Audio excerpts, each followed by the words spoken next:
من يوم ما عملت لهم الأكلة الجميلة دي بقوا يطلبوها مني كل يوم من كتر ما هي طعمها جميل جدا وطعمها لذيذ، وأي حد هيجربها هتعجبه جدا. ويلا بينا نحضرها مع بعض. وأول حاجة هنحتاج البتنجان وكوسة ومعانا بطاطس وفلفل حراق. طبعا الفلفل الحراق ده هو أساس الوصفة، هو اللي بيديك الطعم الجميل اللي في الآخر، يعني اوعي تستغنى عنه. هناخد بقى المكونات الجميلة بتاعتنا دي كده وهنقطعها. وأول حاجة هنقطع البتنجان بتاعنا إلى حلقات بالشكل ده كده لغاية لما نخلص كمية البتنجان اللي معانا كلها تقطيع. طبعا أي كمية انتوا تحبوها أو تفضلوها، يعني لو عايزين تجربوا لأول مرة جربوا في كمية صغيرة جدا وإن شاء الله هتعجبكم جدا. وبكده قطعنا البتنجان معاكم وهنرش عليه معلقة من الملح، ودي مهمة جدا علشان البتنجان ما يشربش زيت لما نيجي نقليه. وهنقلبه كده كويس مع بعض وهنحطه على جنب لمدة 10 دقايق. وقبل ما نستخدمه هنغسله من الملح كويس. وتعالوا بينا نقطع الكوسة هي كمان إلى حلقات بالشكل ده كده. وطبعا الكوسة هي اختياري في الوصفة دي كده، انتوا لو حابين تضيفوها دي حاجة ترجعلكوا انتوا. وبعد كده هنجيب البطاطس بتاعتنا هنقطعها إلى صوابع، أو ممكن أي تقطيع انتوا تحبوها أو تفضلوها، أو ممكن مكعبات صغيرة جدا، بس من الأفضل إن انتوا تقطعوها إلى مكعبات صغيرة جدا. أنا قطعتها إلى صوابع طبعا علشان أولادي بيحبوها كده. وده شكل البطاطس بعد ما قطعناها بقت جاهزة معانا.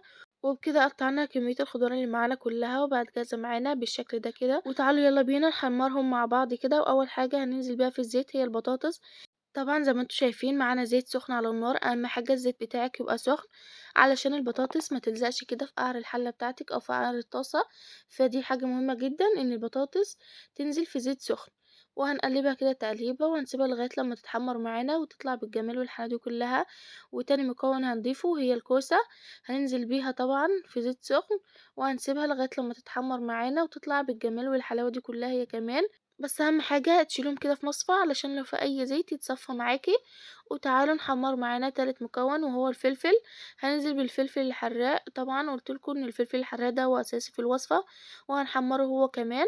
وهننزل باخر مكون معانا وهو البتنجان، وهنسيبه على النار لغاية لما يتحمر معانا ويدينا اللون الدهبي الجميل ده كده. وزي ما قلتلكوا اهم حاجة نصفيهم كويس من الزيت في مصفى بالشكل اللي حضراتكم شايفينه ده. وبكده خلصنا قلي المكونات اللي معانا وطلعت بالجمال والحلاوة دي كلها. وبكده بقت جاهزة معانا. تعالوا يلا بينا نعمل احلى صلصة لاحلى مسقعة في الدنيا.